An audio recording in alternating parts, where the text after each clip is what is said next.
Hello friends, this is पवन चौधरी और इस video के अंदर हम बात करेंगे एमपीपीएससी मेंस 2020 के पेपर नंबर 3 की। उसका पूरा नया जो सिलेबस है वो क्या सिलेबस के अंदर चेंज आए हैं, किस तरीके से पुराने सिलेबस के हिसाब से अभी का जो सिलेबस है वो आप उसको पढ़ सकते हैं।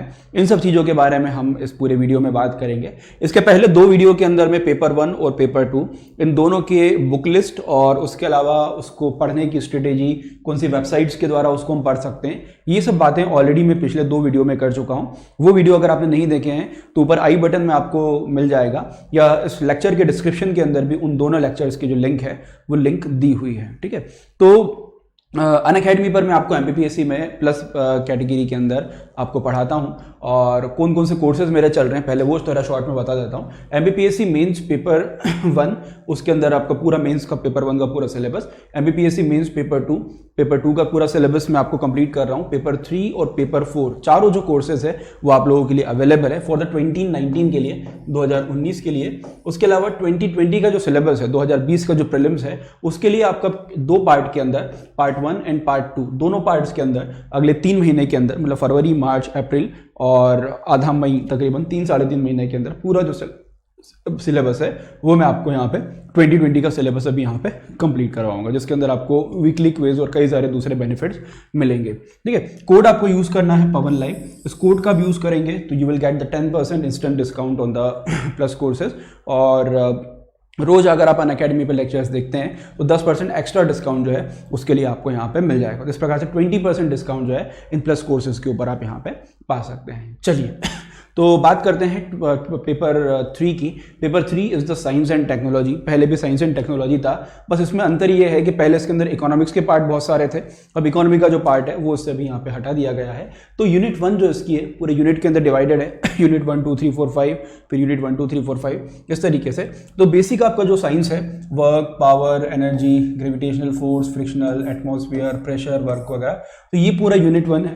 ठीक है, उसके अलावा यूनिट एंड आपका unit and measurement, example from the daily life, speed, velocity, acceleration, sound, फिर उसका definition, medium of propagation, Audible, inaudible sound, noise, music, terminology related with the sound, amplitude, wavelength, frequency of the vibration वगैरह। तो पूरा basic आपका जो physics है, पूरा basic physics इसके अंदर अभी यहाँ पे दिया हुआ है। उसके बाद आगे electricity, different type of cells, circuit, magnets, properties, उसका preparation, then use of the artificial magnet, light के अंदर आपका reflection, refraction, mirror, lens, image formation, then आपका हीट के अंदर measuring, temperature, thermometer, transformation of heat वगैरह वगैरह। तो पूरा हीट वाला वही आपका जो बेसिक फिजिक्स होता था 11th-12th वाला, इलेक्ट्रिसिटी, मैग्नेट, लाइट, हीट, इधर साउंड वगैरह। तो पूरा जो 12th वाला जो सिलेबस है, इसको देख के मुझे लगा वो 12th की युगबोध याद आ गई जहाँ पर पूरा ये सिलेबस पढ़ा करते थे।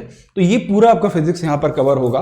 ठीक है, अब देखो इसको पढ़ने के लिए 2-3 चीज़ें हैं। एक चीज़ तो आपको यहाँ पर ये है कि जो भी आपके जनरल मैनुअल्स आते हैं वो मैनुअल से आप पढ़ सकते हैं, है ना। कोई भी आपका मैनुअल हो, चाहे वो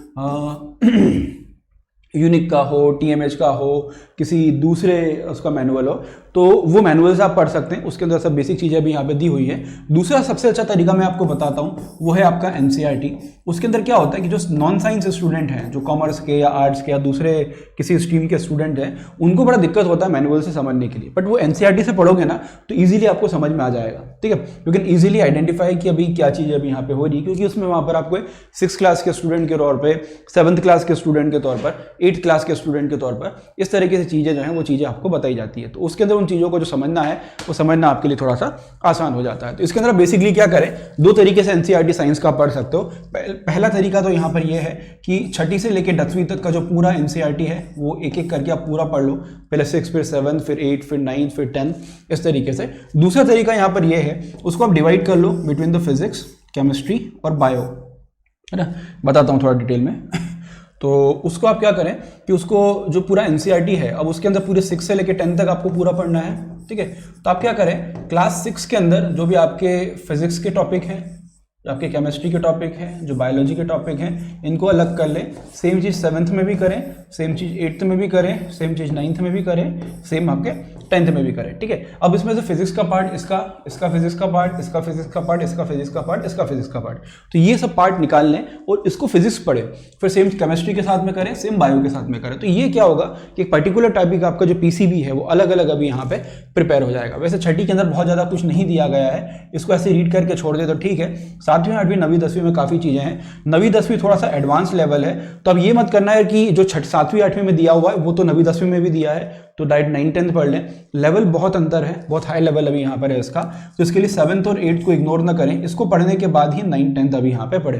तो जो भी आपका बेसिक फिजिक्स है, बेसिक केमिस्ट्री है, बेसिक बायो है, वो पूरा कवर हो जाएगा।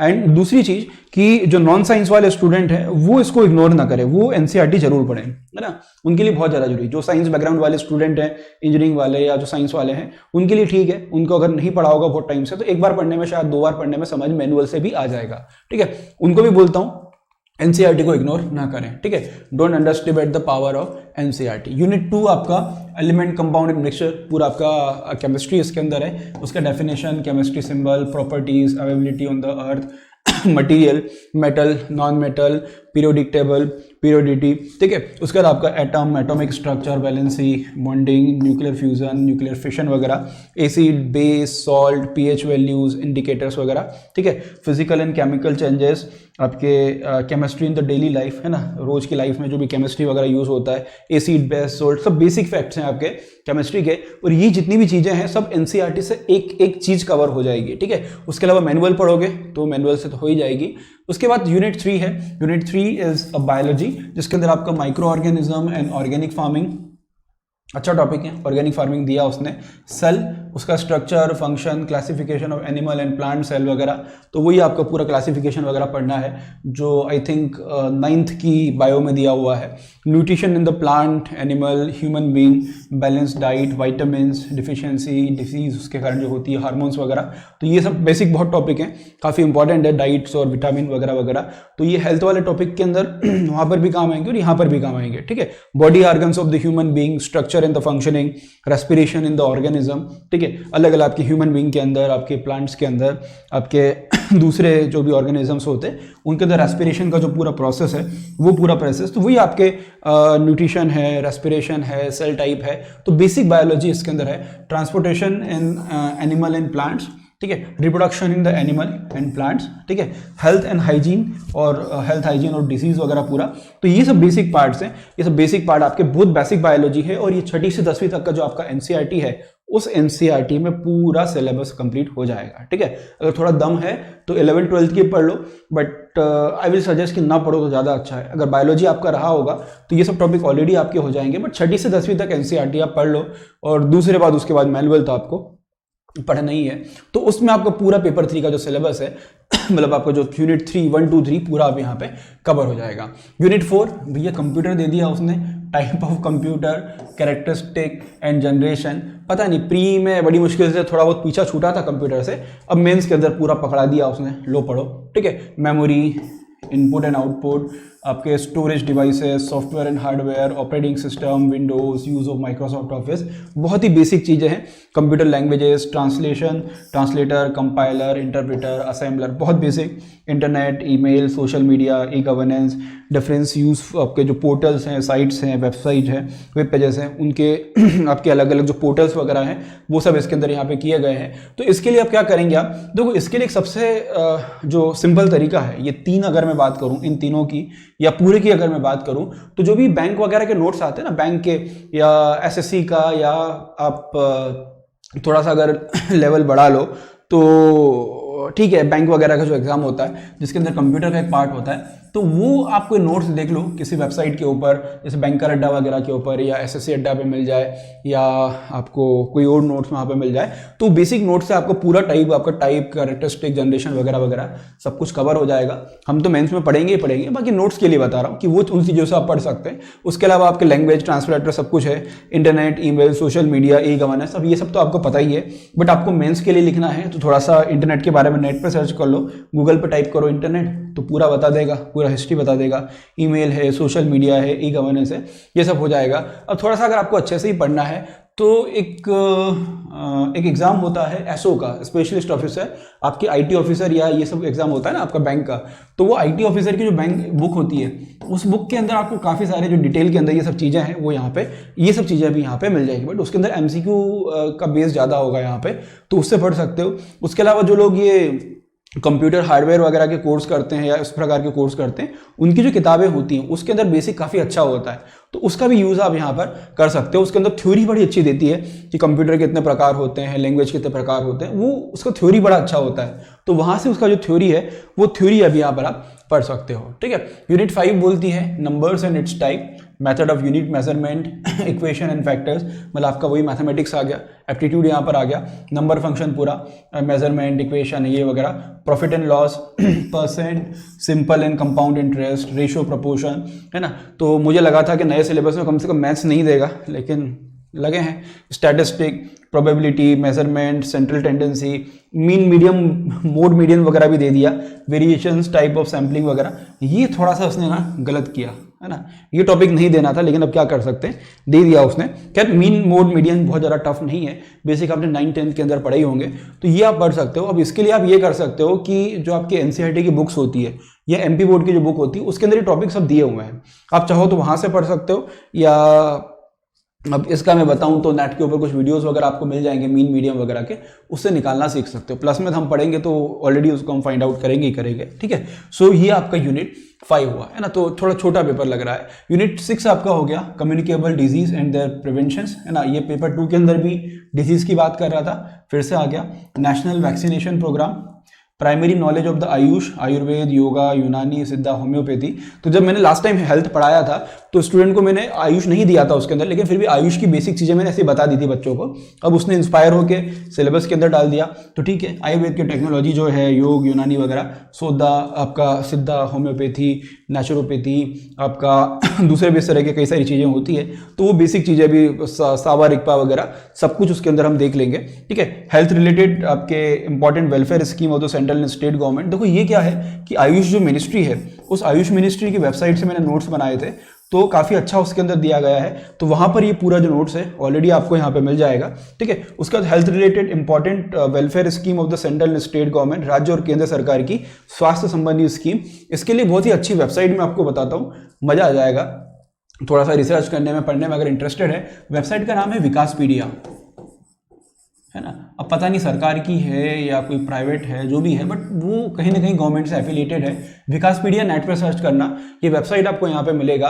अब कोई भी आप टॉपिक डालोगे ना, आप डालोगे नेशनल वैक्सीनेशन प्रोग्राम, उसके नीचे लिख दो विकासपीडिया, ठीक है, तो विकासपीडिया उसके पीछे लिख दोगे तो विकासपीडिया के उससे रिलेटेड जितने भी आर्टिकल्स हैं वो सब आर्टिकल्स यहाँ पे आ जाएगा। और एक बार आप नेशनल वैक्सीनेशन प्रोग्राम पे पहुंच गए, उसके बाद आपको बहुत सारे टॉपिक्स, छोटे छोटे टॉपिक्स वहाँ पे मिल जाएंगे। तो वो वेबसाइट बड़ी अच्छी है, आपको सब टॉपिक एक जगह कंपाइल होकर मिल जाते हैं। जैसे आपने वैक्सीनेशन प्रोग्राम की बात करी तो जितने भी टाइप के वैक्सीन है सब उसके अंदर बता देगा। ठीक है, आयुष अगर आप सर्च करोगे तो आयुष के अलग अलग जो भी मेथड्स हैं या आयुष का जो भी हिस्ट्री वगैरह है, प्रेजेंट वगैरह है, सब कुछ अभी विकासपीडिया यहाँ पे बता देगा। Health related important welfare scheme राज्य सरकार की और केंद्र सरकार की, जैसे हमारे निरामयम चल रही थी और आयुष्मान भारत चल रहा है।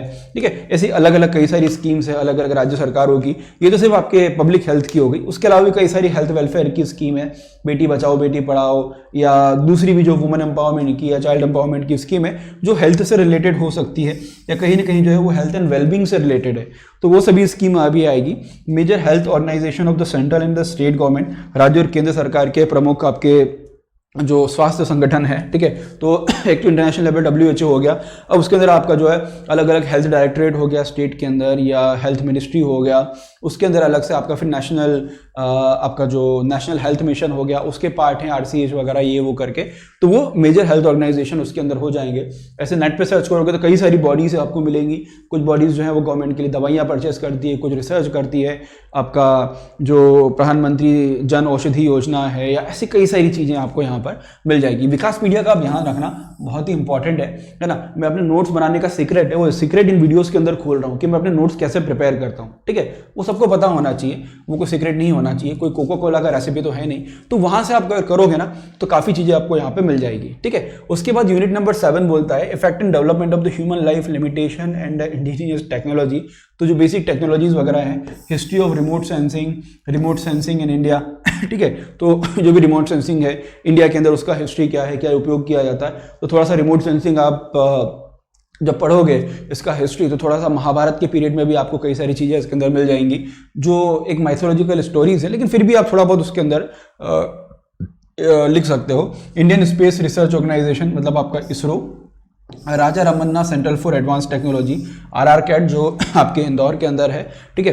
ये काफ़ी इंपॉर्टेंट इंस्टीट्यूट है आपके लेजर रिसर्च और बाकी जो भी एटॉमिक रिसर्च है उसके लिए। कई सारे रिएक्टर्स उसके अंदर लगे हुए हैं। तो हम तो यही पढ़ते हैं कि ठीक है 84 में एस्टैब्लिश हुआ और इसने एस्टैब्लिश किया वगैरह वगैरह, बट उसके पीछे का जो साइंस है वो आपको समझना जरूरी है। और ऑब्वियसली बात है ये सब चीज़ आपको कहाँ मिलेगी, RRCAT की खुद की वेबसाइट के ऊपर। तो वो कई सारे आपके ब्रीडर रिएक्टर्स वगैरह सब कुछ अभी यहाँ पर आपको मिल जाएगा।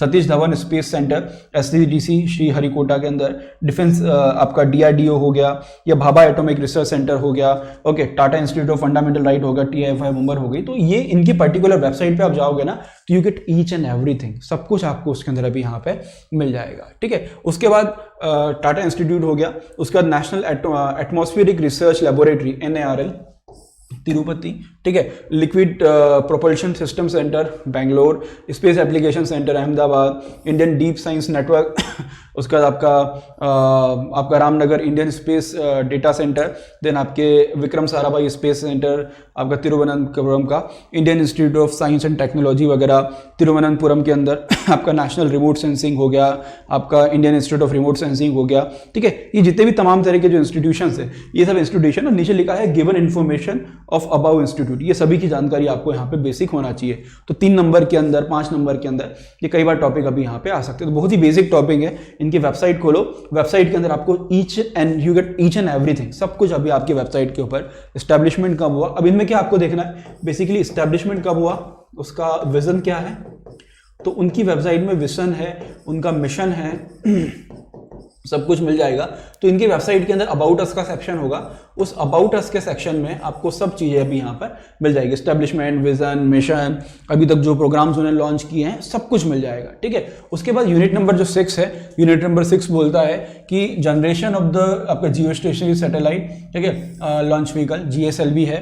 उसके बाद आपका बायोटेक्नोलॉजी जो 2019 के अंदर भी था, यहाँ पर भी है, उसका definition, use in the sector of the health and medicine, agriculture, animal husbandry, industry, environment वगैरह सब कुछ।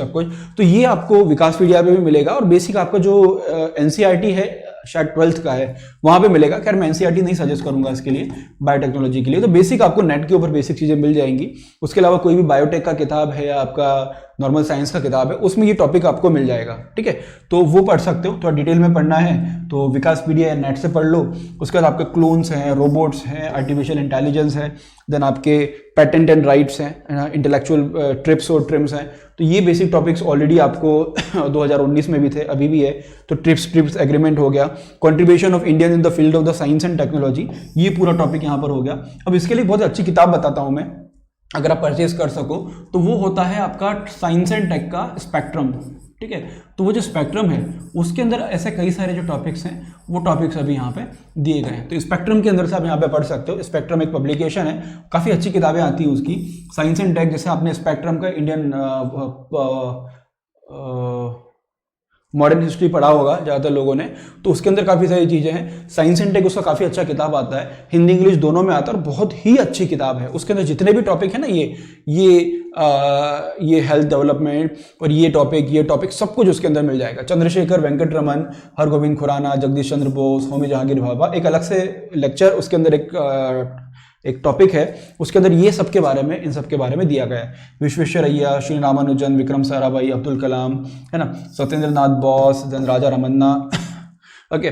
देन आपके Prafulla Chandra Ray, national and international awards in the field of the science के अंदर, विज्ञान के अंदर जो भी राष्ट्रीय अंतर्राष्ट्रीय अवार्ड दिए जाते हैं, चाहे वो नोबेल प्राइज़ हो, दूसरे प्राइजेस हो, ठीक है, तो वो सब प्राइजेस अभी यहाँ पर, तो ये आपको टॉपिक उसके अंदर स्पेक्ट्रम के अंदर काफ़ी अच्छे से मिल जाएगा, ठीक है। उसके यूनिट नंबर 8 बोलती है conventional and non conventional sources of the energy, ऊर्जा के आपके परंपरागत और गैर परंपरागत स्रोत, meaning, definition, examples and the differences. अब इसके अंदर काफ़ी सारे चेंजेस अभी गवर्नमेंट ने लाए हैं, तो चेंजेस के साथ में आपको पढ़ना पड़ेगा। Energy efficiency, energy management organisation, international organisation, आपका energy management in operational functioning वगैरह, तो ये सब स्पेक्ट्रम के अंदर दिया हुआ है। Energy purchase, production, purchase, planning and control, maintenance, issues and challenges related with the energy strategies हैं कि कैसे आप ऊर्जा खरीदते हो, कैसे उसका उपयोग करते हो, उसकी नई नई टेक्नोलॉजीज है ऊर्जा के अंदर, वहाँ पर क्या है, ठीक है। अल्टरनेट सोर्स ऑफ एनर्जी, ऊर्जा के आपके नए नए जो स्रोत हैं वो नए अल्टरनेट सोर्सेज क्या हैं, जैसे आपका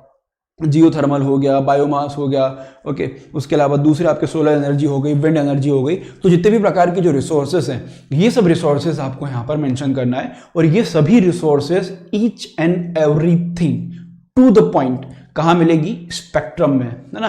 किताब का प्रमोशन नहीं कर रहा, किताब अच्छी है इसलिए बता रहा हूँ, ठीक है।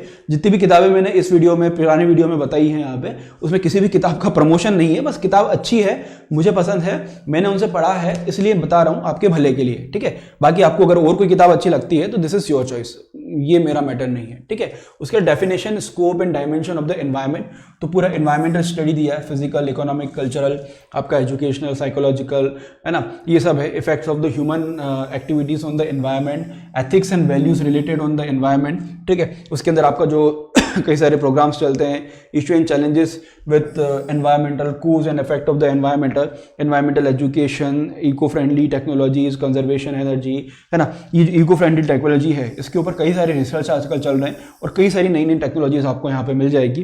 कंजर्वेशन ऑफ द एनर्जी, इसके ऊपर पीसीआर ने कई सारे रिसर्च किए हैं, कई सारी रिपोर्ट्स वगैरह है, तो ये मिल जाएगा। Constitution provision related to environmental and its protection, देखो कॉन्स्टिट्यूशन यहाँ भी घुसा दिया, environmental protection policies and regulatory framework वगैरह, ये सब जो टॉपिक हैं ये आपको स्पेक्ट्रम में तो मिलेगा ही मिलेगा, उसका नेट के ऊपर भी मिलेगा। उसके अलावा जो इंग्लिश वाले स्टूडेंट हैं उनके लिए एक बुक आता है शंकर IAS का एनवायरनमेंट का, तो वो जो एनवायरनमेंट का जो शंकर IAS का बुक है वहाँ पर भी आपको लगभग ये सभी चीज़ें अभी यहाँ पे मिल जाएगी, थोड़ा सा सर्च करना पड़ेगा, सब कुछ मिलेगा, ठीक है। यूनिट नंबर 10 बोलता है definition and importance of the geology. अब भैया जियोलॉजी आ गया, नया टॉपिक उसने डाल दिया जियोलॉजी का, ठीक है। उसके अंदर आपका earth, crust, mantle, core, lithosphere, hydrosphere, तो वही जो बेसिक आपका ज्योग्राफी है बस वो पूरा ज्योग्राफी उठा के यहाँ डाल दिया।